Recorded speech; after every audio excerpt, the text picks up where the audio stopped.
Vladimir Putin আমেরিকাকে ইতিমধ্যে বলে দিছে যাতে সে ইরানের সাথে যুদ্ধে না জড়ায়। যদি আমেরিকা ভুল করেও ইরানের সাথে যদি যুদ্ধ জড়ায়, তাহলে এই যুদ্ধ হবে ভয়ঙ্কর যুদ্ধ।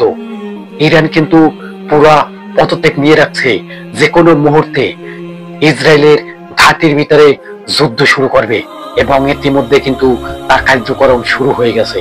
ইরানের প্রেসিডেন্ট আয়াতুল্লাহ খামেনি সে কিন্তু হুমকার দিচ্ছে, সে কিন্তু বলছে যে আমরা কিন্তু আবার যুদ্ধ শুরু করতে পারি।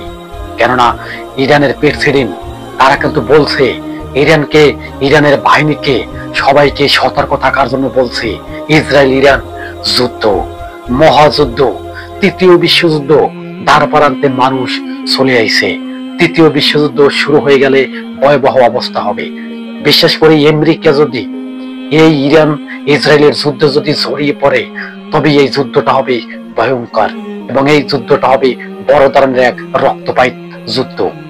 যুদ্ধ যুদ্ধ তৃতীয় বিশ্বযুদ্ধ, চতুর্দিকে গুনগান চলছে যে তৃতীয় বিশ্বযুদ্ধ কি শুরু হয়ে গেছে। আসলে তৃতীয় বিশ্বযুদ্ধ শুরু হয় নাই, হবে। ইরান ইসরায়েল থেকে কি তৃতীয় বিশ্বযুদ্ধ শুরু হয়ে যাবে?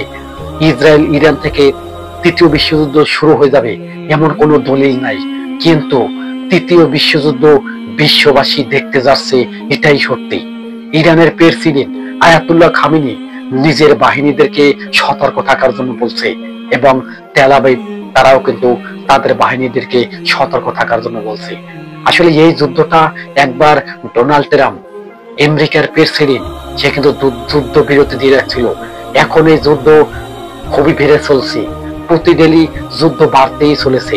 ক্ষেপণাস্ত্র কিন্তু নিক্ষেপ করা বন্ধ করে নাই, একে অপরের উপরে কিন্তু ক্ষেপণাস্ত্র ব্যবহার করছে এবং লক্ষ লক্ষ মিলিয়ন মিলিয়ন টাকা কিন্তু ধ্বংস হয়েছে ক্ষেপণাস্ত্রের আঘাতে।